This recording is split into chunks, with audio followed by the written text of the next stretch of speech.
أهلا بيكم في بودكاست جديد.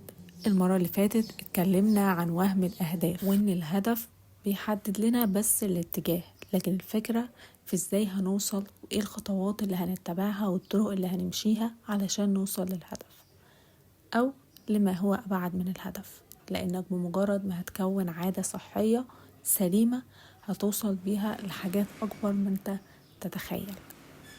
خلينا نبدأ، ولسه مكملين في كتاب العادات الذرية لجيمس كلير.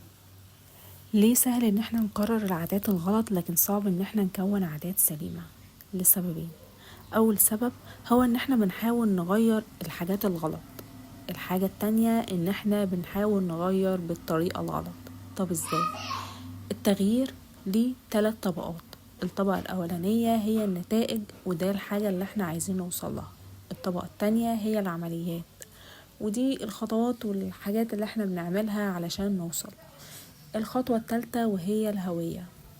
الهوية دي اللي هي معتقداتك وأفكارك والحاجات اللي انت مؤمن بيها، ودي طبعا انت كونتها على مدار سنين. خلينا نوضح بمثال. شخصين مدخنين، الاتنين بيحاولوا يقلعوا عن التدخين. الأولاني لما اتعرض عليه التدخين قال لا شكرا، أنا بحاول أقلع عن التدخين. الرد منطقي ومعقول، لكن الشخص ده بيأمل ان هو يغير السلوك ده، لكن عنده نفس المعتقد ان هو مدخن. اما الشخص التاني لما اتعرض عليه التدخين قال لا شكرا، انا لست مدخن. الشخص ده غير قناعته، انا كنت مدخن في الماضي لكن حاليا انا مش مدخن. فالشخص ده غير اعتقاده وإيمانه بنفسه بوصف نفسه ان هو مش مدخن. المقصود من المثال إن عشان نقدر نتغير ونغير عاداتنا ونبدلها بعادات صحية سليمة لازم نغير نظرتنا لنفسنا الأول، لأن ورا كل نظام وكل فعل احنا بنعمله وراه معتقدات غلط وأفكار غلط كوناها وصدقناها وأمنا بيها، وبالتالي أي عادة هنحاول نكونها مش متوافقة مع معتقداتنا ومع الهوية اللي احنا بنؤمن بيها مش هتستمر معانا. يعني لو انت مثلا شخص محتاج فلوس كتير، بس في نفس الوقت انت هويتك شخص بيستهلك اكتر ما بيجني، يعني انت اصلا في العادي انت شخص مصرف، فبالتالي مهما جالك فلوس هتفضل تصرف فيها.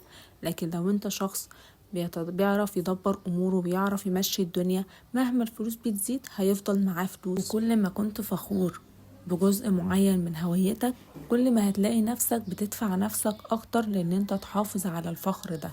يعني لو انت شوية فخور بعضلاتك هتلاقي نفسك بتحافظ وبتدفع نفسك ان انت تروح الجيم. لو انت فخورة بشعرك وستايلك ولبسك هتلاقي نفسك بتدفعي نفسك طول الوقت، مهما كانت طاقتك ضعيفة او مش قادرة تعملي حاجة هتلاقي نفسك بتدفعي نفسك ان انت تقومي وتهتمي بشكلك وتهتمي بنفسك علشان انت فخورة بالجزء ده منك. وبالتالي التغيير مش هيحصل إلا ما تكون العادة دي جزء من هويتك، جزء من اعتقادك وإيمانك. كل الكلام اللي احنا بنعيده ونكرره لنفسنا بعد شوية عقلنا بيصدقه وبيأمن بيه وبيبدأ يتصرف على هذا الأساس.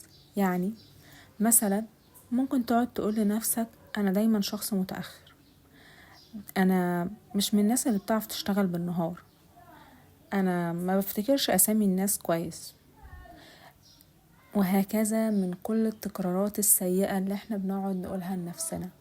فبنبص نلاقي عقلنا بيطبق ده فعليا. ممكن تبقى رايح مشوار واخد بالك جدا من وقتك، واخد بالك ان انت ما تتأخرش، بس انت عاطل عقلك قناعة وإيمان ان انت شخص متأخر. هتبص تلاقي تفضل محافظ على وقتك محافظ على وقتك، وتيجي في آخر لحظة، اللحظة اللي انت خلاص هتتحرك فيها بدري، تلاقي عقلك بيفكرك بحاجة ده انت نسيت تعمل مش عارفة ايه، طب بس اعمله واصلا لسه في وقت اهوت فانت مش هتتأخر ولا حاجة، وتبص تلاقي نفسك برضو اتأخرت. ليه؟ لان عقلك بالظبط انت برمجته ان انت شخص متأخر، فعقلك ما عملش حاجة اكتر من ان هو نفذ لك اللي انت طلبته منه. جيمس بيقول ان عمره ما كان شايف نفسه كاتب، وانك لو سألت اساتذته في الثانوية او الجامعة على افضل تقدير هيقولوا ان هو كاتب متوسط، وان الموضوع بدأ معاه وبدأ مساره المهني لما بدأ ينشر مقال واحد يومي الاثنين والخميس على مدار السنوات بقى كاتب. كل المطلوب منك انك تحدد انت عايز تكون ايه. حدد الشخص اللي انت عايز تكونه. انا عايزة اكون مدير فهتصرف على اني مدير. انا عايزة اكون شخص ناجح فهتصرف على اني شخص ناجح. انا عايز اوصله هنا ان تأثير العادات بيتعزز مع الوقت، وانه في البداية ما كانش كاتب، لكن بمجرد استمراره على العادة بتاعة الكتابة بقى كاتب. انت كمان ممكن ما تبقاش لاعب كورة، ما تبقاش رسام، ما تبقاش فنان، بس مجرد استمرارك على العادة اللي انت عايزها هتوصل ليها. ومش بس كده، جيمس كمان بيقول ان العادة مش بس بتديلك النتائج اللي انت عايزها، لكن كمان بتعلمك حاجة اهم من كده بكتير، وهي انك تثق بنفسك وتبدأ تآمن بقدراتك ان انت قادر توصل للحاجة اللي انت عايزها. انت كمان مش محتاج تبقى شخص مثالي. الشخص اللي بيفوز في الانتخابات مش الشخص اللي بيجيب 100%، الشخص اللي بس بيفوز حتى لو بفرق 1%. فكل اللي مطلوب منك انك تقاوم هويتك وتقاوم معتقداتك الغلط لحد ما تنتصر عليها.